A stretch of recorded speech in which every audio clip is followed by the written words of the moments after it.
Hi all, welcome back to my channel. In today's tutorial, we'll be learning how to make this backless gown. Stay tuned as we watch this beautiful video, and don't forget to subscribe to my channel. So I'll be using 3 yards of fabric to cut the style. You need 3 yards. 3 yards will be perfect for you. Then I use my crepe. You can get half yard of crepe. But if you have some leftovers in your house or shop, you can make do with it. I'll be using elastic as well for the back side and for the tube. So let's start our work.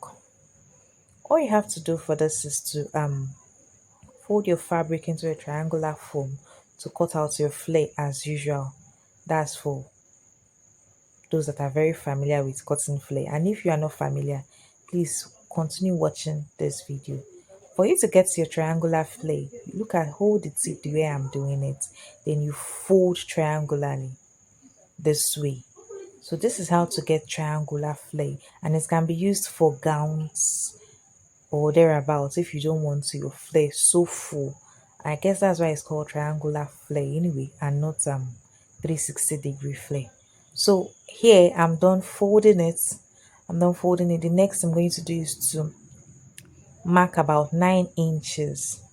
9 inches, so that when you tie it, it will have a little bit of gathering. To have a little bit of gathering. And mind you, this 9 inches is not a standard. It's mostly because this person's back is 7, or let me say 7.5. So if your client is already plus size and their back is 9 inches already, you do not have to use 9 inches. You can use like 11. So this is me trying to get my 9 inches, as you can see from the table. So you choke it. Can you see? You choke it. So I was just trying to cross check what I have. That's what I was doing. So your 9 inches, you choke it. Now you'll be folding where my hand is. You'll be taping that side down for the left hand side and the right hand side. So it's another reason why the 9 inches is just perfect for you. Now once you've chalked it out, you will need to take 1 inch up.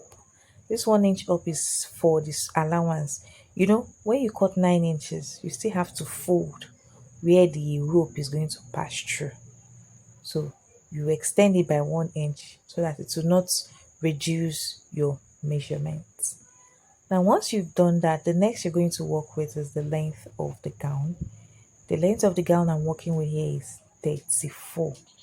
So I'm going to be marking my 34 all through. Marking my 34 all through, as you can see me do.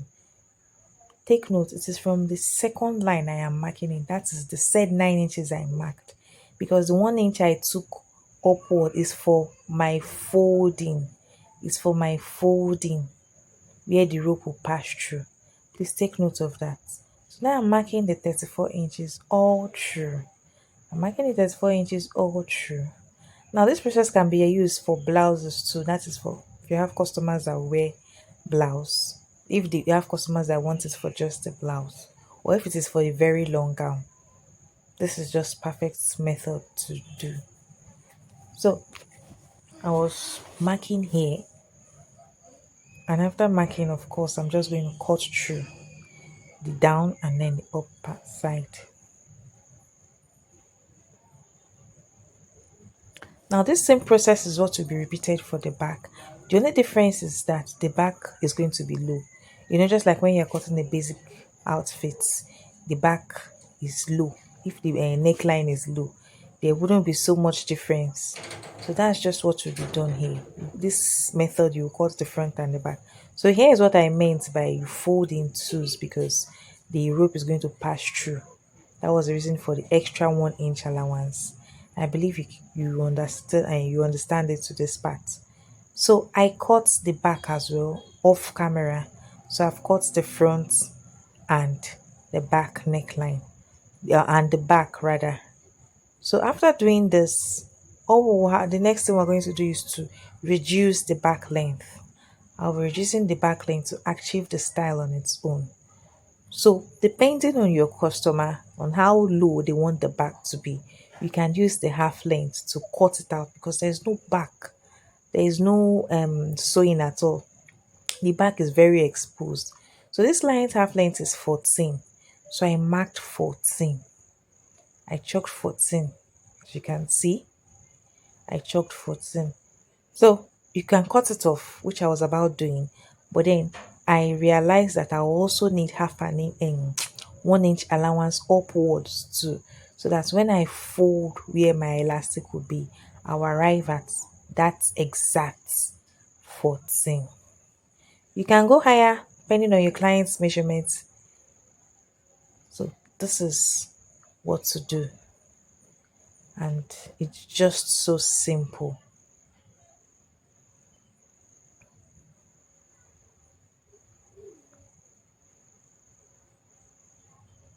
So I'll just be folding these parts, as in that's for the shaping, for the sewing. You close that side for you to achieve a neat finishing, and then see when the elastic passes, see how it's going to look like. So it will give you that automatic halter neck. Now the next is for me to arrange the elastic the way I want it. For you to get the elastic, half of this you remove two. You can remove three. I think some persons remove five, but that five is usually too tight for me. It's preference anyway. So I prefer removing two. I prefer removing two because I don't used to like when my elastic is damn too tight. I get uncomfortable. So you remove half of what you need, then you remove two. That's how you get this part. So it will shrink it together. Now, for the neckline, there is no hard and fast rule of how many inches the rope is going to be. There is no hard and fast rule about it. It all depends on how the client wants the rope, or how you want the rope for the client. If you want the rope to drop, you cut it very long. And if you don't want it to drop, cut small. The aim is that it should be able to tie the neck all through. Although I would love if the rope is long. So you can cut yours to be long so that it will be dangling the client's back. So I'm done with that. The next I'm going to do is for the tube. Now, for this one, it's not a one size fits all. It's not a one size fits all. So your client's measurements will determine what to do. For me here, I marked 11, 11. Now from this 11 inches, I'll be folding the up and the down parts. Be folding the up and the down parts for my elastic to pass through. 11 inches. Then the width is 12 inches. 12 inches, that is 44. It can size a bust 44. It can size a bust 42. It can size a bust 40. It can size a bust 41. But it would be too big for a bust 40. Sorry, for a bust 36. But that's why I said I didn't use a one size fit all for this my tube. So you just follow this outcome. If your client's bust is bigger than this, you use the same process to achieve a more bigger bust size or a smaller bust size. That's just all we are going to cut. Then your elastic. That's all. It's actually very, very simple and easy to make. In less than 2 hours, you'll be done with this outfit and you're good to go. So this is when I was trying to measure my elastic too. Remember I said the middle, then you cut 2 inches off. So I'm cutting 10 inches on both sides. That is the up parts and the down parts. Remember the length of this black crepe is 11 inches, and then the width is half of the bust, from bust 40 to bust 45, 46. It can size them. So you'll be folding you'll be folding it, as I said earlier. You'll be folding it. So I'm just going to go to my machine now to pass my elastic through on the upper parts and on the down parts.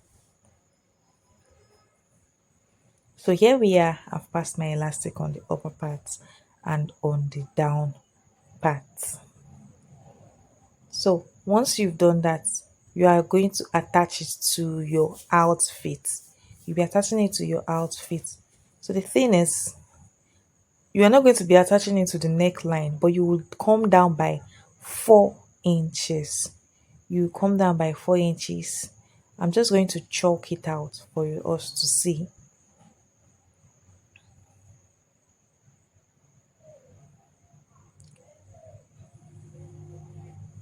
4 inches.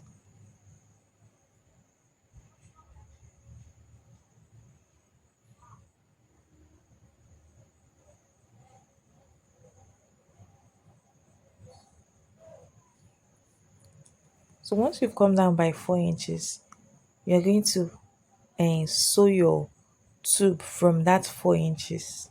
Can you see? So I'm going to be pinning it. Now I had already taped my cloth. I've taped it down before showing this process. So that's why it's like this. So I'll suggest you sew your tube to the outfit before closing it down. That way you achieve a very neat, you achieve a neater process, or you get a neater gown. But for the tutorial's sake, I didn't bother losing it. So this is just what we're going to do. So I'm going to be folding mine to make it neat anyway. So this is how it's going to be. Can you see?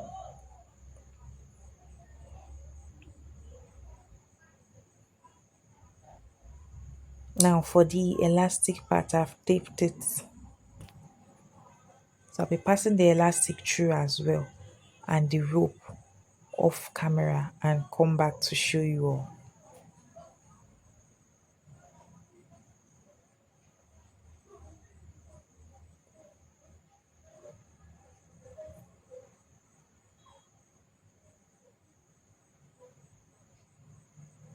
So I'm done now. I've sewn that part that I was showing, and then I've even passed the elastic. As you can see, I've passed the elastic.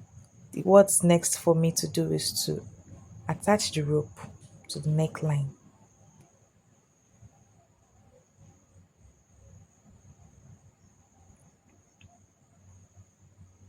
And once I'm done attaching the rope to the neckline, it's as good as finished. It's as good as finished. Thank you all for watching and for staying with me to this part of the video. Please, if you are here to subscribe, do well to subscribe to my channel, and don't forget to click the like button and copy and share the video too.